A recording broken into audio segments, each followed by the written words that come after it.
All right, this is a scary headline, and I don't think it's surprising, but it is scary. Anger and radicalization. Rising number of Americans say political violence is justified. Now, I've got a bunch of stories in the stack. January 6th, for the left side of the aisle, they call it an insurrection, trying to overthrow the government. This is one of the worst things that's ever happened in America. On the other side of the aisle, the Hunter Biden laptop and the apparent cover-up, and now the testimony from IRS whistleblowers in which the narrative that President Biden never talked to his son about his businesses and business dealings all seem to be very false. Right side of the aisle think that the White House has been bought and sold. The left side of the aisle believes that Republicans are becoming more and more radical. You see anybody wearing a MAGA hat, you immediately assume that they are anarchists and they are ready to overthrow the government, which is an absolute absurdity. But it is, and again, I disagreed with everything that happened on January 6th. I hated January 6th. The idea that you lump everybody together, the vast majority of people that were at that protest, whether you agree with it or not, stayed outside of the Capitol. I'm not defending anything that happened inside that Capitol building. But have we come to a place where the extremes are winning over the narrative? What I mean by that is all of us have our political feelings about January 6th.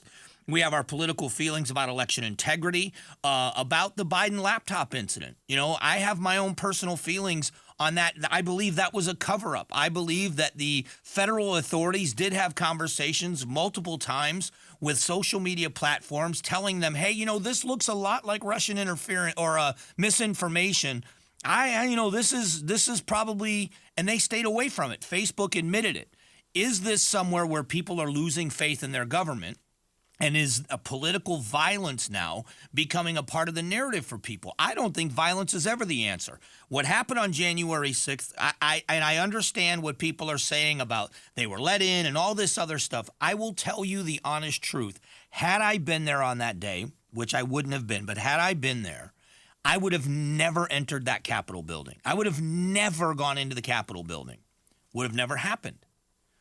And being inside the Capitol building, to me, every time I've been, there's a sense of reverence. One of my favorite things I've been able to do, when Matt Salmon was a congressman, he invited me to attend a State of the Union address by President Obama.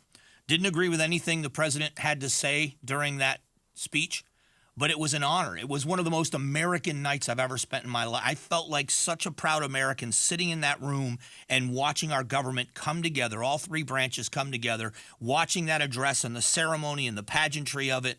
And then after it was over, the congressman and I walked around the Capitol building, and I got to see places that I could only see if I were with a congressman. It was such an experience. There is such a sense of reverence when I walk into the Capitol building. I couldn't imagine raising my voice, never mind raising my hand. That's how I feel about January 6th.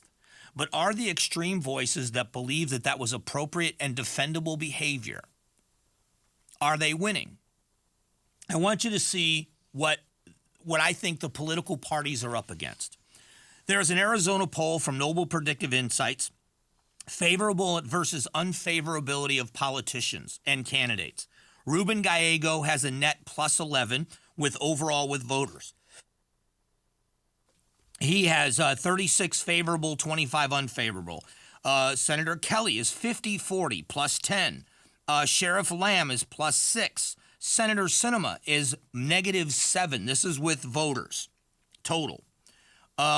President Trump is down 15 points, 41% favorable, 56% unfavorable. Kari Lake is down, is -16. President Biden is -19 in favorability, 39-58. What I think is the most important category here is with independents. Senator Kelly is plus 24 with independent voters, 54-30. Ruben Gallego is plus 5. Senator Sinema is plus 2. Sheriff Lamb is 28-28. Kari Lake, this is what I think is important for the Republican Party to look at in the way they message.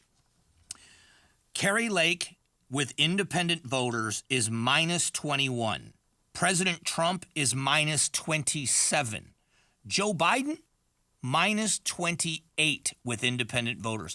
Isn't it fascinating that Joe Biden raised $72 million for his presidential campaign, and he's got the worst rating with independent voters. President Trump is far and away the number one person right now in polling in a Republican primary. He's raised more money than any other Republican candidate.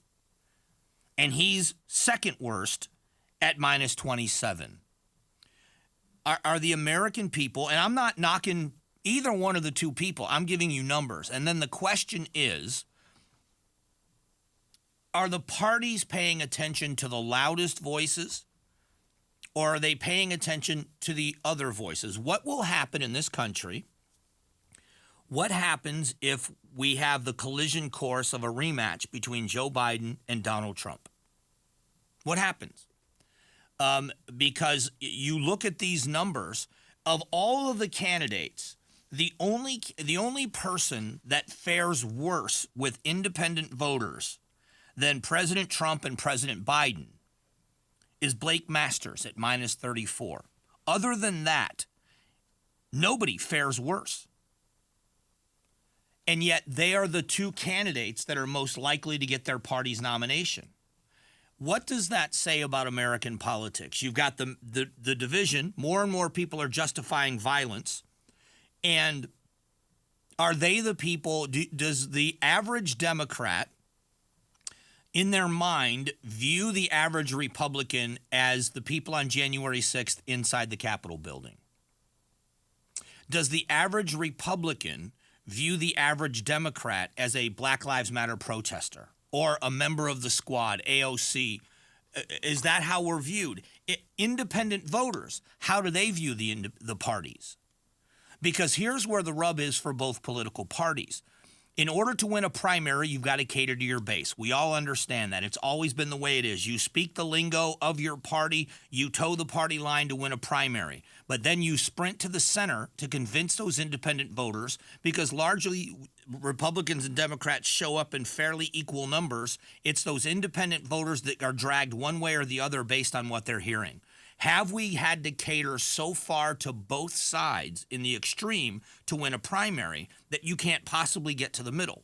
Will independent voters sit out 2024 if Trump and Biden are the candidates? It's a great question. And I don't know that either party is able to, or certainly aren't, listening to those voices that have political leanings that agree with them, the more moderates in their party that are least likely to be a part of this condoning violence.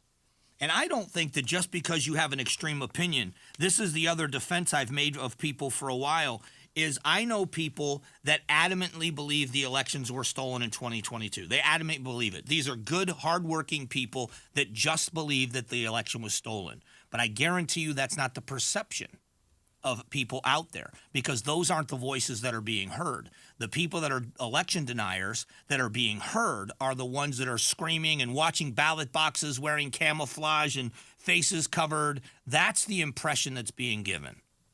Who wins out? It's a great question. Who will win out?